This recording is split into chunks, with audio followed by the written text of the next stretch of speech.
সুন্নাত জোরে বলেন সুবহানাল্লাহ। তাই আজকে নবীর সুন্নাত পালন করে চললে অনেকে মনে করে এই লোকটা অতীতে এখনো পর্যন্ত পড়ে আছে, আপডেট হতে পারলো না। বেরাদার, আমাদের আপডেট হওয়ার প্রয়োজন নাই, দরকার নাই। আমার নবীর সুন্নাতকে যদি আমরা আঁকড়ে ধরে রাখতে পারি, কাল কিয়ামতের দিনে আমাদের বেড়া পার হয়ে যাবে। জোরে বলেন সুবহানাল্লাহ।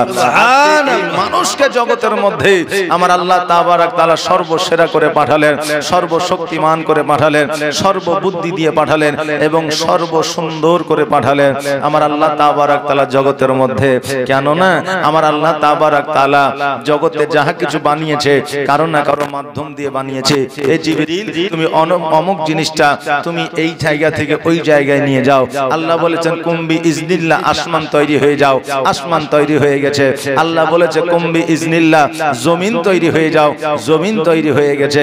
আজকে এই কুম্বি ইজনিল্লাহ বলে আমার আল্লাহ তাবারাক তাআলা কোন ফায়াকুন বলে আজকে বেরাদার, আজকে এই দুনিয়াও কিন্তু আপনার ফানাপিল্লা হবে।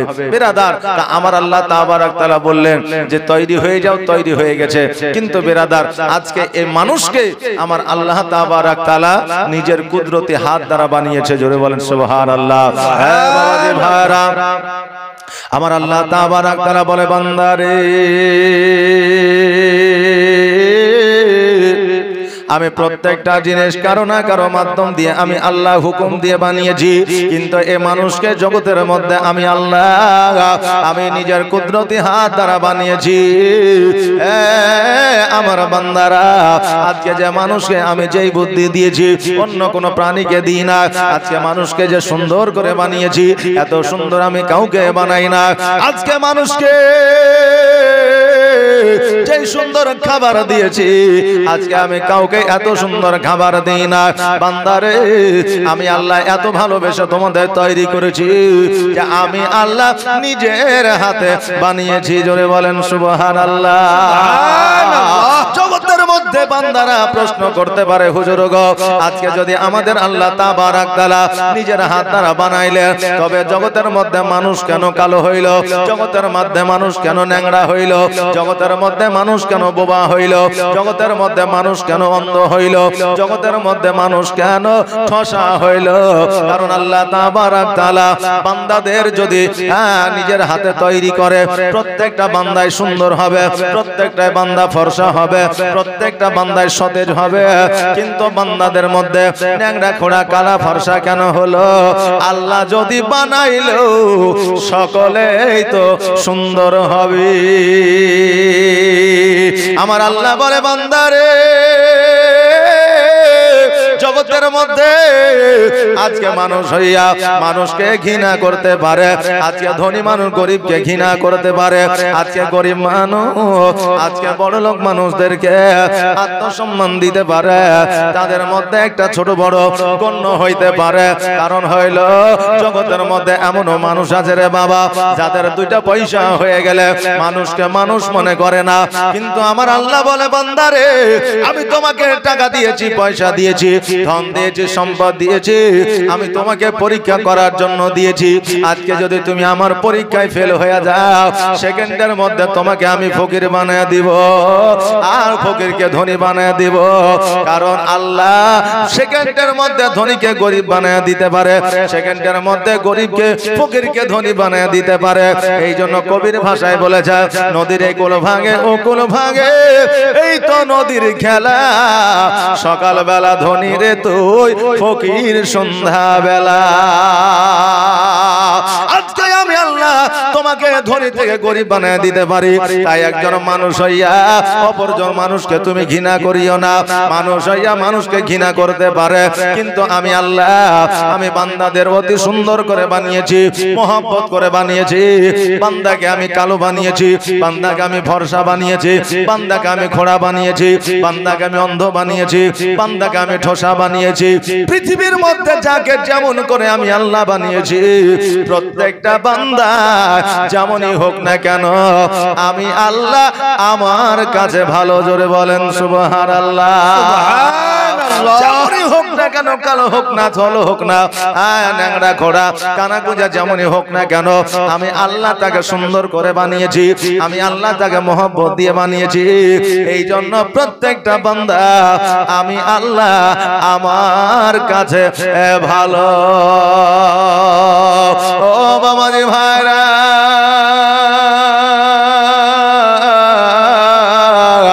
আজকে আমরা জগতের মধ্যে মানুষ হইয়া মানুষকে আমরা ঘৃণা করতে পারি, কিন্তু আমার আল্লাহ তাবারক তাআলা কোন বান্দাকে অবহেলা করে না। আল্লাহ জান্নাত বানিয়েছে, জাহান্নাম বানিয়েছে। আল্লাহর উদ্দেশ্য মানুষকে জান্নাত দেওয়া, মানুষকে আমার আল্লাহ জাহান্নামে দেবে না। কিন্তু বাবারে, আমার আল্লাহ তাবারক তাআলা জগতের মধ্যে মানুষকে দুইটা রাস্তা দিয়েছে, একটা ভালো রাস্তা আর একটা খারাপ রাস্তা। আজকে আপনাকে যদি আমি দেখা দিই, আপনি যদি ডান দিকে রাস্তা হয়ে যান তবে আপনার বাড়িতে পৌঁছে যাবেন, বাম দিকে রাস্তা হয়ে যদি যান তবে আপনি বাড়িতে পৌঁছাতে পারবেন না। কোন রাস্তা হয়ে যাবেন? যে রাস্তায় আপনার বাড়ি পৌঁছাবেন। এখন আমার কথা শোনার পরেও যদি বাম দিকে যান সেটা আপনার ভুল। বেরাদার, আমার আল্লাহ তাবারক তাআলা দুইটা রাস্তা দিয়েছে, একটা হচ্ছে ভালো রাস্তা, একটা হচ্ছে খারাপ রাস্তা। আজকে বান্দাদের কত না কত করে বুঝায় দেওয়া হয়েছে, ভালো রাস্তায় যাবে, খারাপ রাস্তায় যাবে না। ইহদিনাস সিরাতাল মুস্তাকিমের পথের প্রতীক হইয়া যাবে, খারাপ রাস্তায় যাবে না। আমরা বান্দা জগতের মধ্যে আজকে আমরা খারাপ রাস্তাটা নিজেই বেছে নিয়েছি। কাল কিয়ামতের দিনে আমার আল্লাহ তাবারক তাআলা বলবে, বান্দারে আমি তোমাকে বলেছিলাম তুমি ডান দিকে রাস্তা হয়ে চলো, ভালো রাস্তা হয়ে চলো, কিন্তু তুমি খারাপ রাস্তায় গিয়েছো। খারাপ রাস্তায় তুমি যখন গিয়েছো জাহান্নাম তুমি নিজেই নিয়েছো।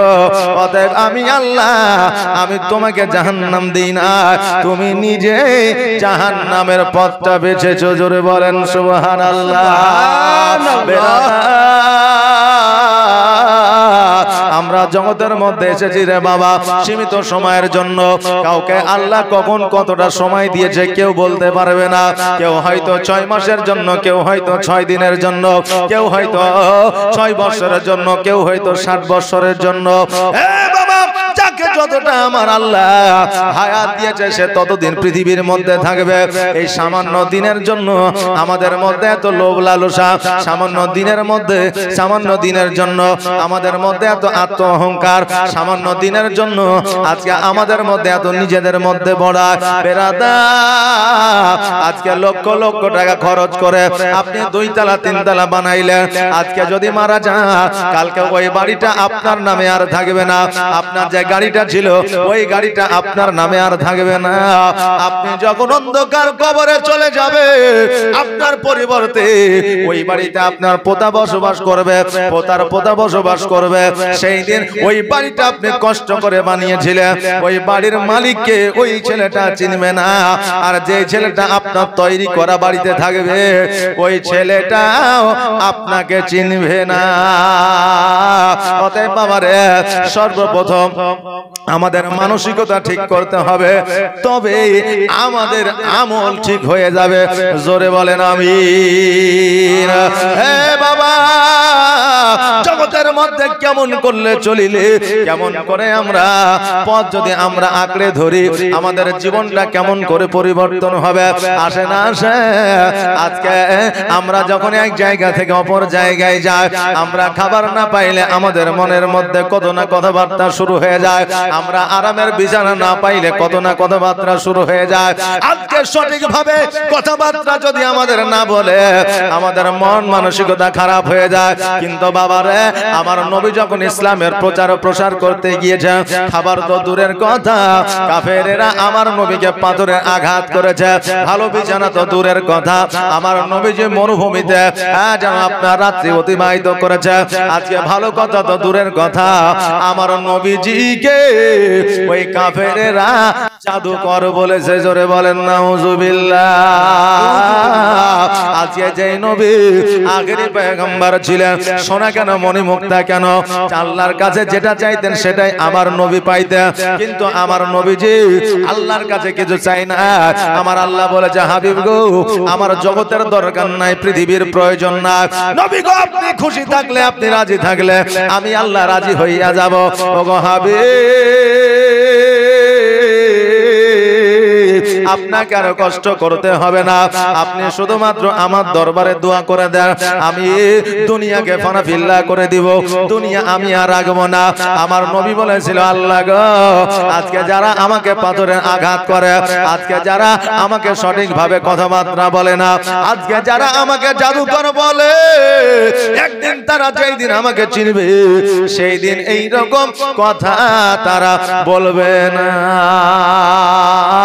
ওই নবীর উম্মত উম্মতি আমরা, আমার নবী যদি এই রকম শিক্ষা দিয়ে যায়, আমার নবী যদি এই রকম আচার আচরণ ব্যবহার দেখা যায়, আমরা নবীর উম্মত হইয়া আমাদের ব্যবহার কেমন হবে? আমার নবী মুস্তাফা সাল্লাল্লাহু তাআলা আলাইহি ওয়াসাল্লাম এই ইসলামের প্রচার ও প্রসার করার জন্য, বাবা এই দেখে কান দিবেন, ইসলামের প্রচার ও প্রসার করার জন্য আপনার খেজুর গাছে পানি দিয়েছেন, ছাগল বকরি চড়িয়েছে, কর্ম করেছেন রে বাবা। নবী আমার কর্ম করেছে, সেই নবী আখেরি পয়গম্বর। আজকে যদি আলেম ওলামা মাঠের মধ্যে যায়, হাজী যদি মাঠের মধ্যে যায়, নিজের জমিতে কাজকর্ম করে, আমরা অনেক মানুষ বলে থাকি, দেখ রে দেখ, আলেম হইয়া কাজকর্ম করতেছে, হাজী হইয়া কাজকর্ম করতেছে। আরে বাবা, হালাল কাজকর্ম করা হলো আমার নবীর সুন্নাত, জোরে বলেন সুবহানাল্লাহ। করলে শরীরটা ভালো থাকে, শরীর চর্চা হয়ে যায়, আমার নবীর সুন্নাত আদায় করা হয়। হ্যাঁ বাবা যে ভাইরা, আমার নবী পাক সাল্লাল্লাহু তাআলা আলাইহি ওয়াসাল্লাম আমির হামজাকে ডাক দিয়া বলে, চাচা গো, আমি আজকে 22 বছরের যুবক হয়েছি, আজকে আমার 22 বছর বয়স হয়েছে গো নবী, আমার আজকে 22 বছর বয়স হয়েছে গো চাচা, আজকে আমি কাজ ও কর্ম করতে চাই, আমি জগতের মধ্যে কর্মের মধ্যে যুক্ত হইতে চাই। আমির হামজা বলল, ভাতিজা, আজকে তোমাকে কেমন করে কাজের মধ্যে যুক্ত করে দিতে পারি, আজকে তোমাকে কর্মের মধ্যে কেমন করে যুক্ত করে দিতে পারি? কারণ হইল, আজকে জগতে তোমার আব্বা নাই, তোমার মা নাই, আজকে জগতের মধ্যে তোমার কেউ নাই, আজকে তোমাকে যদি কাজ ও কর্মে যুক্ত করে দিই, আজকে মক্কা নগরের মানুষেরা বলবে, দেখ রে দেখ, ছেলেটার আব্বা নাই মা নাই বলে আজকে অল্প বয়সে যুবক অবস্থায় কাজে কর্মে লাগায় দিয়েছে, আমরা মক্কা নগরের দিকে তাকাইতে পারবো না। নবী আমার বলে, চাচা গো, কে কি বললো তাতে যায় আসে না। ওগো চাচা, আমি যদি আজকে কাজ ও কর্ম না করি, আমার উম্মত উম্মতিরা বলবে, আমার উম্মত উম্মতিরা বলবে, আমার নবীজির 22 বছর বয়স হয়েছিল, কাজকর্ম করে না, আজকে আমাকে তারা আখ্যায়িত করবে। ওগো চাচা, আমি দেরি করতে চাই না, আমার জন্য একটা কাজ খুঁজে দেন, যে কোনো কাজ হলেই হবে। আমার আমির হামজা বলল, ভাতিজা, এখন যদি তুমি কাজ কর্ম যদি চাও, তাহলে কাজ কর্ম খাদিজার দরবার ছাড়া কোথাও পাওয়া যাবে না। আমার আমির হামজা খাদিজাতুল কুবরা রাদিয়াল্লাহু তাআলা আনহার কাছে পৌঁছালেন।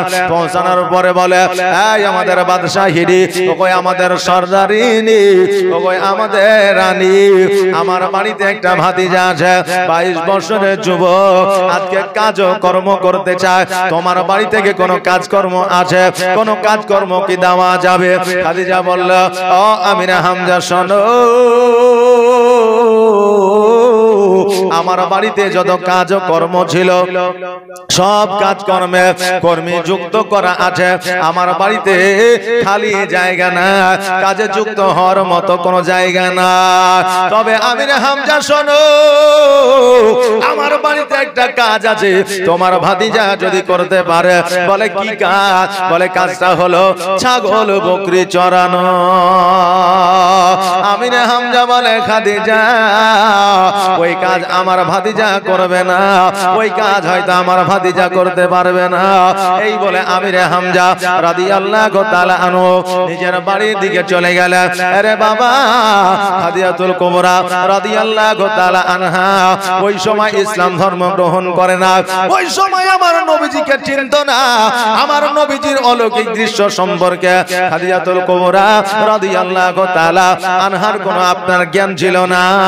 আমিরা হামজা বাড়িতে আসিয়া আমার নবীজিকে বলল, এ মুহাম্মদ, তোমার জন্য কোনো কাজ পাওয়া যায় না, কোনো জায়গা খালি নাই, সব জায়গা বুক আছে।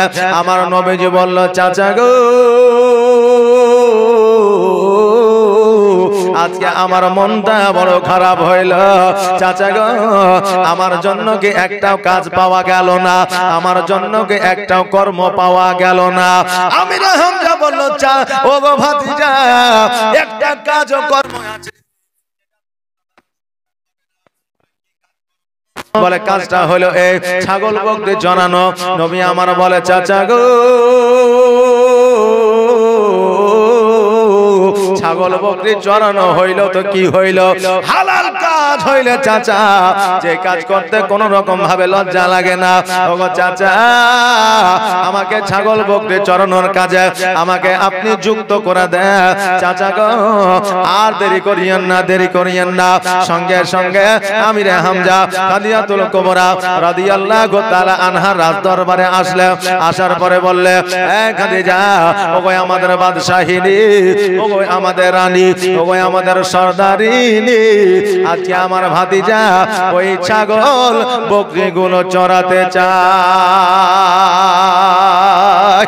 আমিরা হামজা বলল যে আমার ভাতিজা ওই ছাগল বকরি গুলো চড়াতে চায়। আজকে আমার ভাতিজা নিজেই বলেছে। খাদিজা বলতেছে, শোনো, ওই ছাগল বকরি গুলো 3টা রাখালে চড়াইতো, আজকে একটাও রাখাল নাই। আজকে তোমার ভাতিজা মোহাম্মদ যদি ওই ছাগল চড়াইতে যায়, শর্ত থাকবে যে ওই ছাগলের পেট যাতে একটাও খালি না থাকে এবং একটা ছাগলও যাতে কোনো জায়গা হারিয়ে না যায়। প্রত্যেকটা ছাগল আমি গন্তি করে পাঠাবো, আর গন্তি করে আবার আমি ঘরের মধ্যে ঢুকাইবো, আর একটা ছাগলও যাতে খালি পেটে না থাকে। এই শর্তে যদি রাজি হয়, আগামী কালকে থেকে তুমি কাজে যুক্ত করে দিতে পারো। আমিরা হামজা রাদিয়াল্লাহু তাআলা আনহু বাড়িতে গেলেন। যাওয়ার পরে বললেন, হে ভাতিজা মুহাম্মদ, আজকে খাদিজাতুল কুবরা রাদিয়াল্লাহু তাআলা আনহা আজকে এই রকম শর্ত দিয়েছে। নবী আমার বলে, চাচা গো, আজকে একটা ছাগল তো দূরের কথা, আজকে অতগুলো ছাগলের মধ্যে কোন ছাগলের পেট খালি থাকবে না, একটা ছাগলও হারাইবে না। আমি নবী আগামী কাল থেকে কাজে যুক্ত হয়ে যেতে চাই। পরের দিন আমার নবী মুস্তাফা সাল্লাল্লাহু তাআলা আলাইহি ওয়াসাল্লাম বাবারে একটা লাঠি লইয়া, একটা আশা লইয়া যেন খাদিজা রাজ দরবারে হাজির হইলে। খাদিজা বলল, এ মুহাম্মদ, ছাগলগুলো লইয়া যাবা যাও, কিন্তু একটা ছাগলের পেট যেন খালি না থাকে। আমার নবী বললেন, ও আমাদের বাদশাহিনী, আমি মুহাম্মদ কথা দিলাম, কথা দিলাম, একটা ছাগলের পেট খালি থাকবে না। নবী আমার সমস্ত ছাগলগুলো লইয়া বন জঙ্গলের মধ্যে চলে গেল। এইদিকে খাদিজা দাসীদেরকে লইয়া বলল, এ দাসীরা শোনো রে, আজকে 3টা রাখালে ছাগলগুলো সামলাতে পারে না। আজকে মোহাম্মদ নামে একজন যুবক ছাগলগুলো বনের মধ্যে নিয়ে গেছে, চলো আমরা ছাদের উপরে যাব, আর যাওয়ার পরে ওই মোহাম্মদকে আমরা লক্ষ্য করে দেখব ছাগলগুলো কেমন করে চড়াইতে আছে। কারণ হইল এতগুলো ছাগল তার দ্বারা সম্ভব না সামলানো, অতএব আমরা দূর থেকে দেখব আর ছুটাছুটি করবে, এটা দেখে আমরা মজা নিব।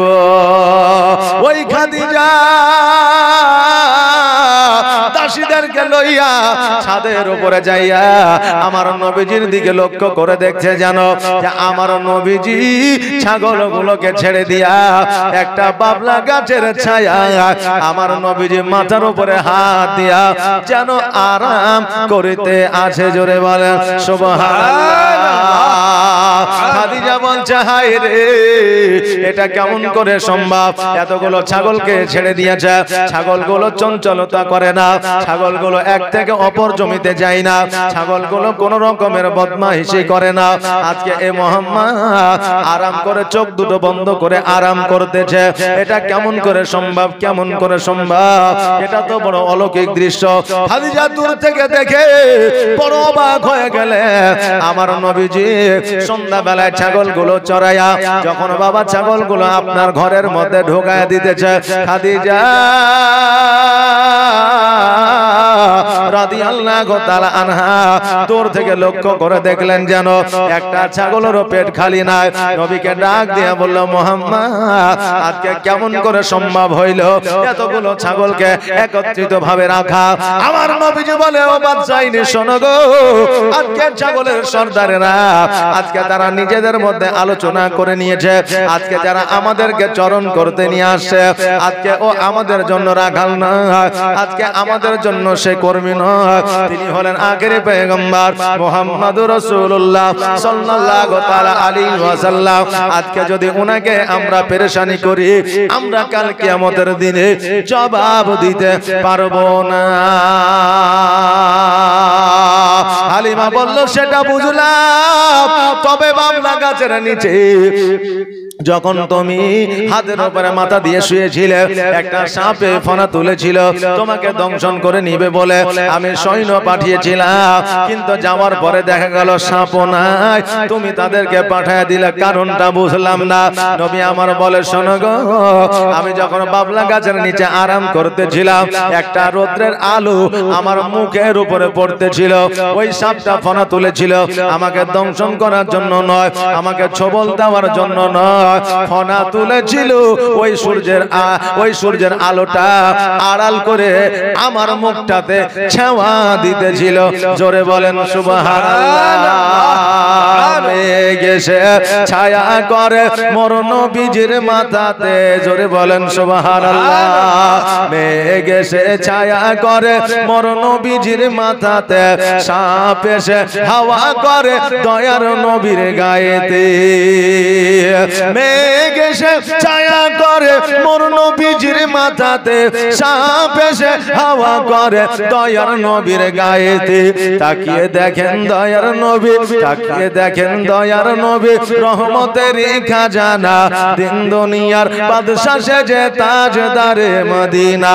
তাই হালিমা তোমার কোলে কে এসেছে দেখো না, তাই হালিমা তোমার কোলে কে এসেছে দেখো না, দিন দুনিয়ার বাদশা সেজে তাজদারে মদিনা। মরুভূমির গরম বালি নরম পায়ে হাত বোলায়, আর সূর্য এসে উকি মেরে মুখ দেখে তার লজ্জা পায়। মরুভূমির গরম বালি নরম পায়ে হাত বোলায়, আর সূর্য এসে উকি মেরে মুখ দেখে তার লজ্জা পায়। চাঁদের মতো চাঁদ পেয়ে, চাঁদের মতো চাঁদ পেয়ে আর আমি না রইলে না, দিন দুনিয়ার বাদশা সেজে তাজদারে মদিনা। তাই হালিমা তোমার কোলে, তাই হালিমা তোমার কোলে কে এসেছে দেখো না, দিন দুনিয়ার বাদশা সেজে তাজদারে মদিনা। ও বাবা দে ভাইরা,